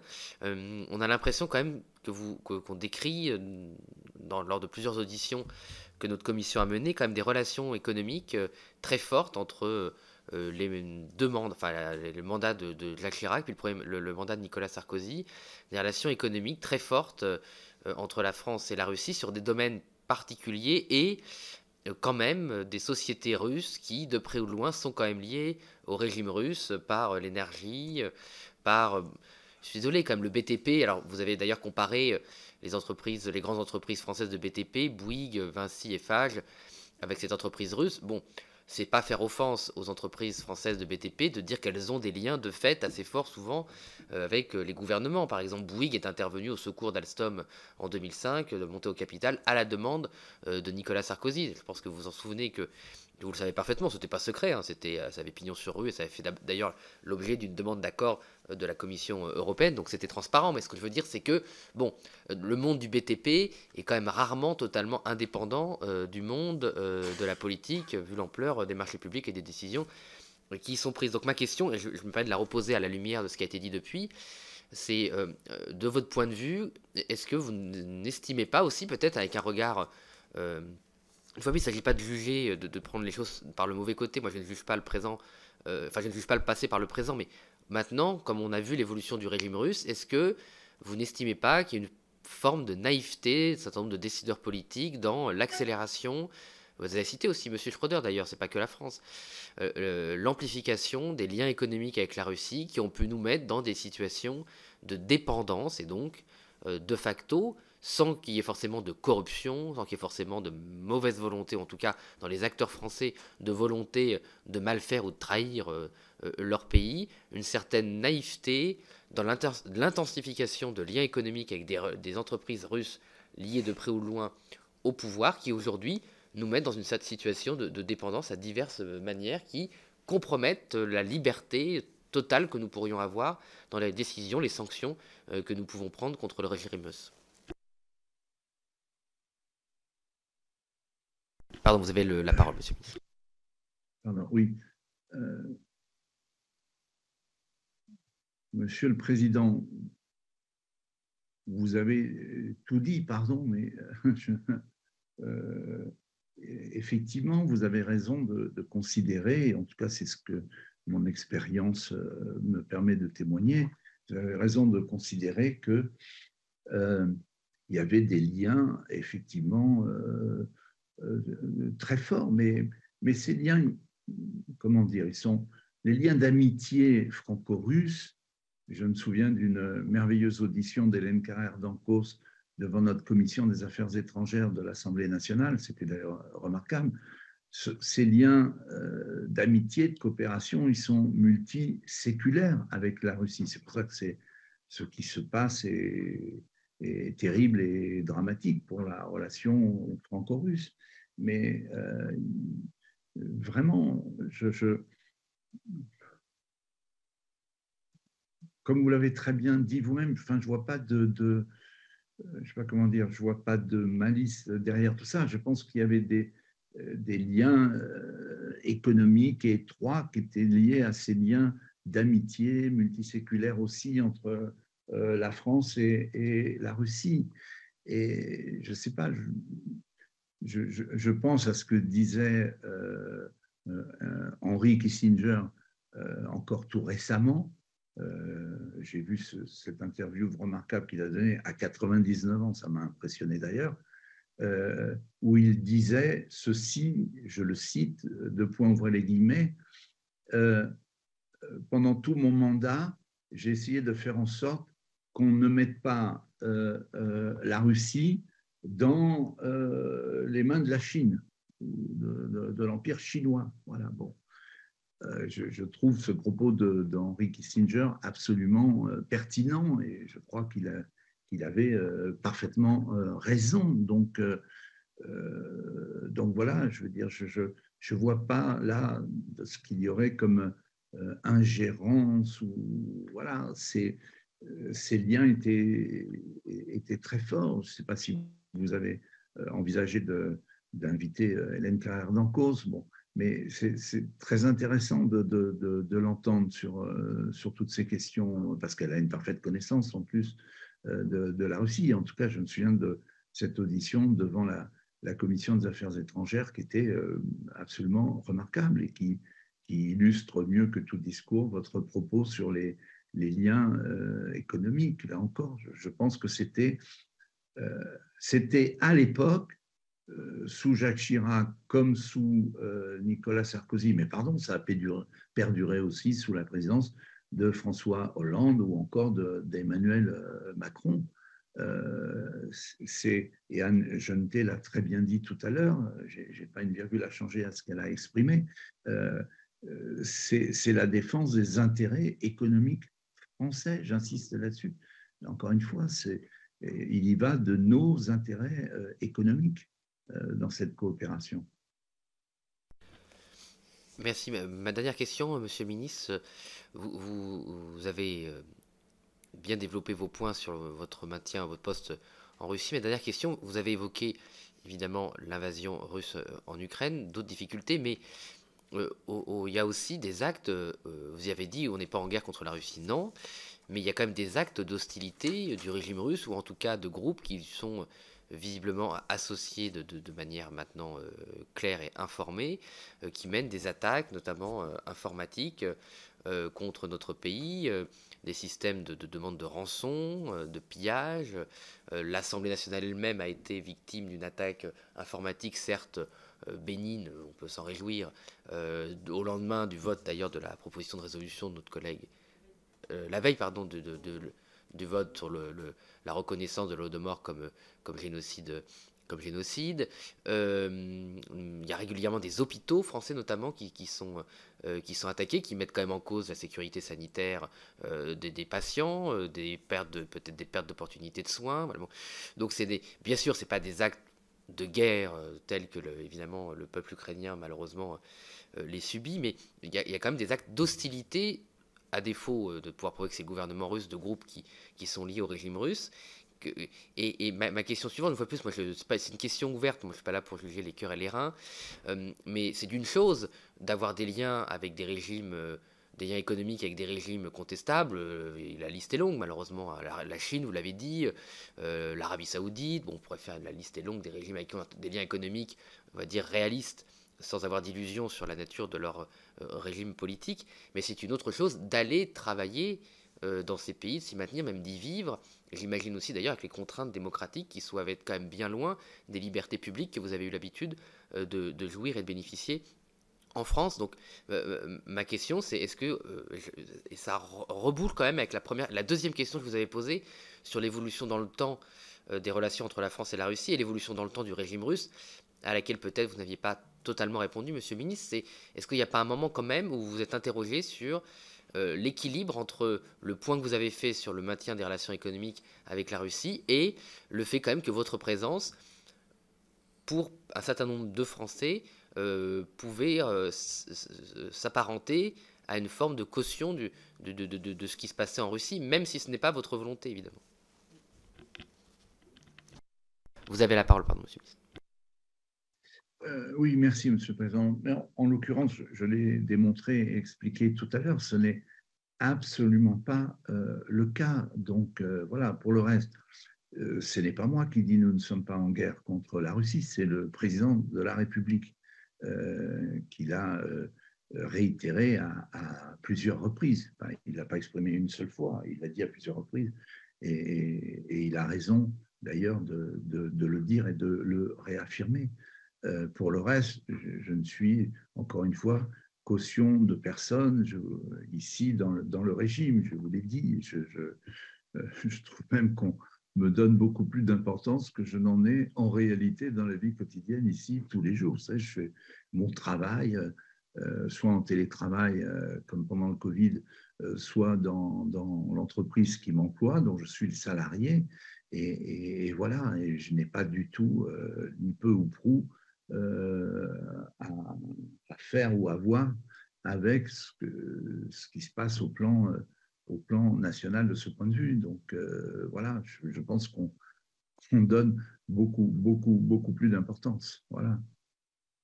Je vous le dis très, très sincèrement et très franchement.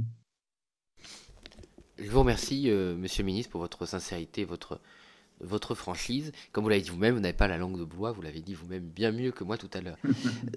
Donc, Monsieur le Ministre, écoutez, notre audition touche à sa fin.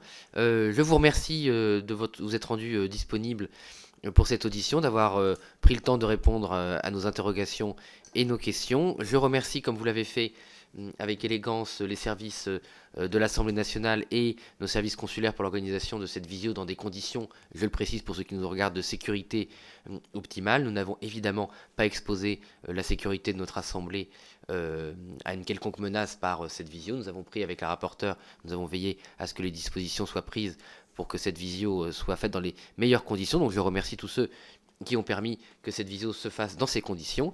Je vous remercie encore une fois, Monsieur le Ministre. Je suspends la séance pour 5 minutes avant notre autre audition. Au revoir, Monsieur le Ministre. La séance est suspendue. Merci, au revoir.